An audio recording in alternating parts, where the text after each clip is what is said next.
मेरे क्लाइंट कई बार मेरे से पूछते हैं कि उनका वेट लॉस होता है, लेकिन ना वो बीच में कभी कहीं अटक जाता है, भटक जाता है, वो डाइट नहीं फॉलो कर पाते, एक्सरसाइज नहीं कर पाते और वेट गेन करने वाली चीज़ें वो खा लेते। फिर वो खुद को बहुत कोसते कि तुम तो ऐसी हो, तुम कभी कुछ नहीं कर सकती हो, तुम कंसिस्टेंट नहीं हो, तुमसे इतना भी नहीं होता, ब्ला ब्ला ब्ला।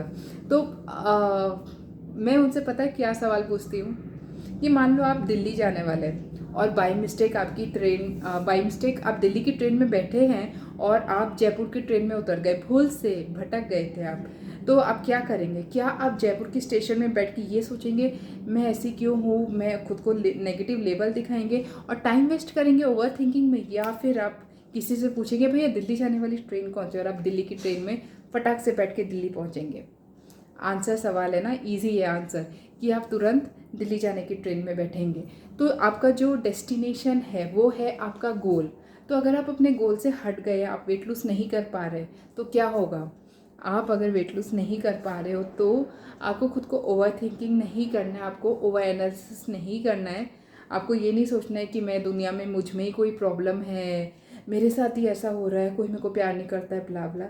आपको तुरंत अपना पूछना है कि भैया एड्रेस क्या है। और जो सेल्फ डाउट्स और फियर्स है ना, वो आपके फ्रेंड्स है, वो आपके एनिमी नहीं है। सेल्फ डाउट आना नॉर्मल है। अगर आप कुछ ऐसा कर रहे हो जो आपसे बड़ा है आज के डेट में, अगर आप सोचते हो कि आप वो नहीं कर सकते हो, आप कुछ ऐसा करने जा रहे हो, तो सेल्फ डाउट तो आएंगे ही ना। तो सेल्फ डाउट आपके फ्रेंड है, वो आपको वार्न कर रहे हैं कि देखो तुम बेटर प्रिपेयर करो, तुम जो रास्ते में जा रहे हो तुम वो गलत रास्ते में जा रहे हो, तुम कुछ ऐसा करो जो तुम नहीं कर रहे हो, तो कुछ अच्छा करो, तुम्हारे फेल होने के चांसेस है।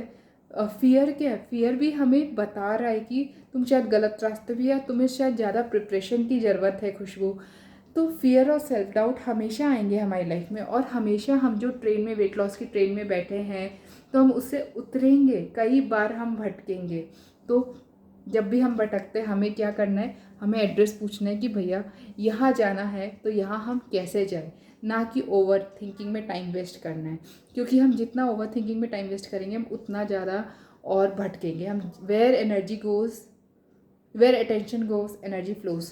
तो अटेंशन अगर आपका ज़्यादा इसमें है कि मैं भटक गई हूँ, मैं फॉलो नहीं कर पा रही हूँ अपना कुछ, तो आपका वो, आप ज़्यादा भटकोगे, वो चीज़ एक्सपैंड होगा।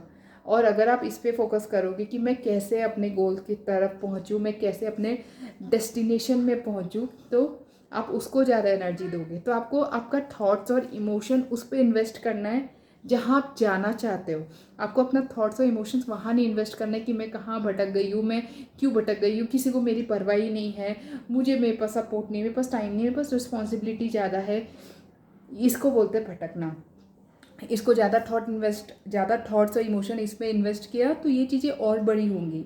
और अगर आप ज़्यादा थॉट्स और इमोशंस अपने गोल पे इन्वेस्ट करोगे जहाँ आप जाना चाहते हो, तो वो चीज़ें और बड़ी होंगी। तो पावर आपके हाथ में है कि आपको जाना कहाँ है। और भटक गए हो तो हमें रास्ता बदलना है।